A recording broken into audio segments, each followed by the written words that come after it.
Bharatiya Janata party के पूर्व अध्यक्ष नितिन गडकरी ने राजनीति से संन्यास लेने के संकेत दिए हैं। उन्होंने कहा कि अब उनका मन राजनीति से भर गया है। केंद्रीय मंत्री नितिन गडकरी ने राजनीति से संन्यास लेने के संकेत दिए हैं। उन्होंने एक बार फिर संकेत दिया है कि सियासत में उनकी रुचि खत्म हो रही है।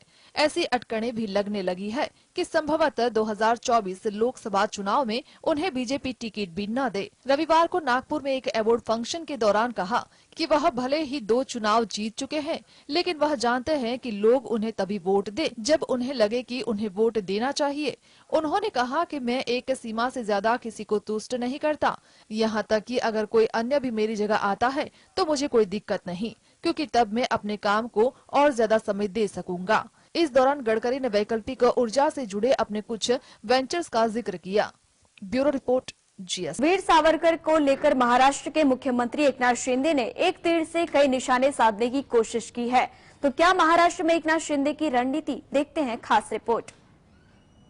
महाराष्ट्र के मुख्यमंत्री एकनाथ शिंदे एक तरफ वह उद्धव ठाकरे को घेर रहे हैं, तो दूसरी ओर कांग्रेस के आंदोलन को राज्य में कमजोर करने की रणनीति बना रहे हैं। इसका असर महाविकास अघाड़ी पर भी पड़ सकता है। सत्ताधारी दल के लोग राज्य भर में सावरकर गौरव यात्रा निकाल कर बताएंगे कि देश की आजादी के लिए सावरकर ने क्या क्या काम किया है।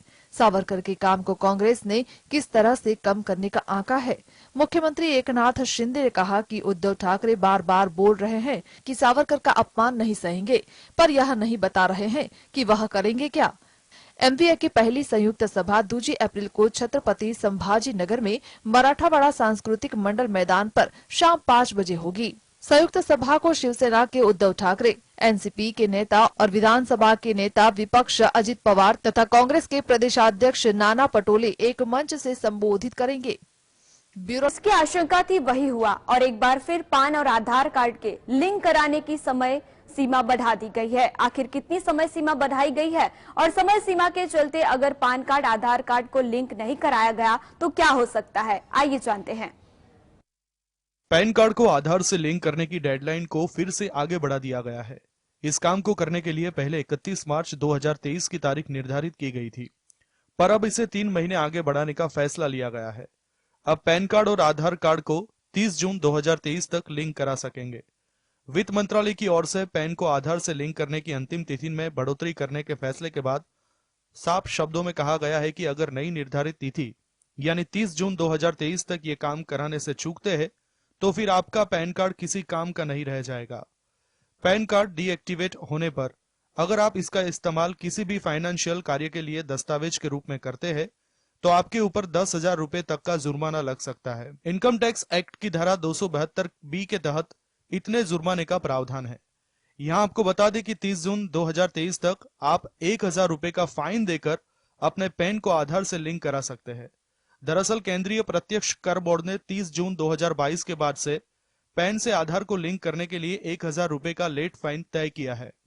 Bureau report, GST। तो केंद्र की नरेंद्र मोदी सरकार ने नया वित्त वर्ष शुरू होने से पहले EPF सब्सक्राइबर्स को बड़ा तोहफा दिया है, जिसमें EPF पर मिलने वाली ब्याज को दर 8.10 से बढ़ाकर 8.15% कर दिया गया है। यानी अब PF अकाउंट में जमा होने वाली रकम पर ज्यादा ब्याज मिलेगा।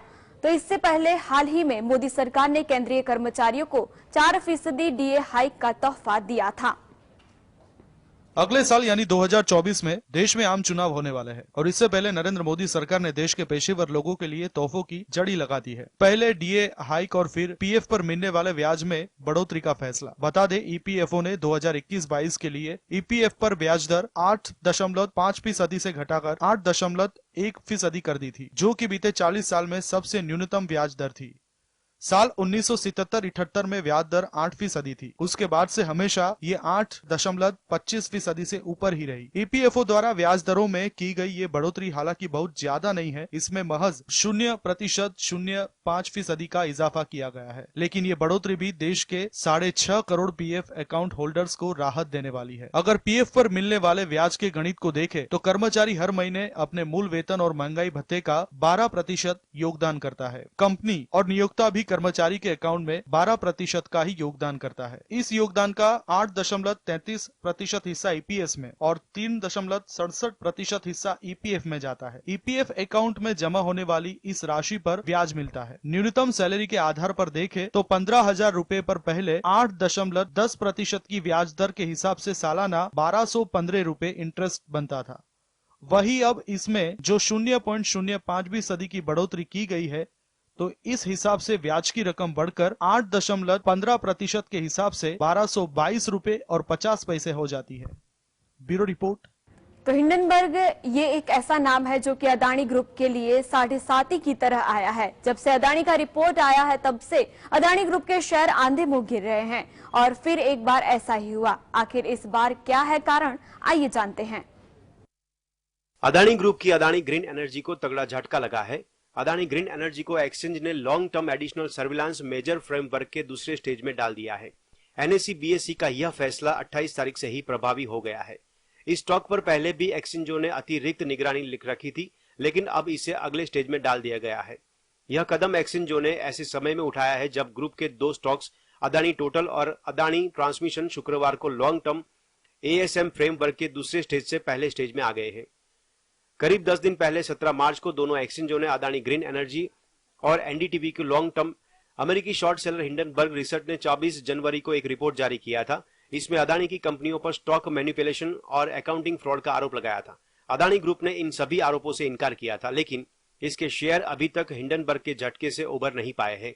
Bureau report. राष्ट्रपति व्लादिमीर पुतिन और उनके चीनी समकक्ष शी जिनपिंग की मुलाकात के बाद से ही भारत में बैठे विदेश नीति के जानकार इसके अलग अलग तरह से मायने निकालने में लगे हैं। आखिर चीन रूस की दोस्ती के मायने भारत के लिए क्या हैं, आइए जानते हैं। शी जिनपिंग और पुतिन की मुलाकात भारत और रूस के रिश्तों को कमजोर करने के लिए काफी है। हालांकि रूस की तरफ से ऐसी हर बात से इनकार कर दिया गया है।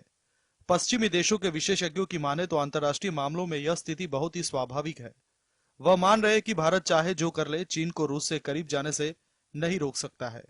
उनकी माने तो भारत चीन के साथ रूस की दोस्ती को उसी तरह मानने को मजबूर है जैसे पाकिस्तान के साथ अमेरिका के व्यवहार को मानने के लिए मजबूर है।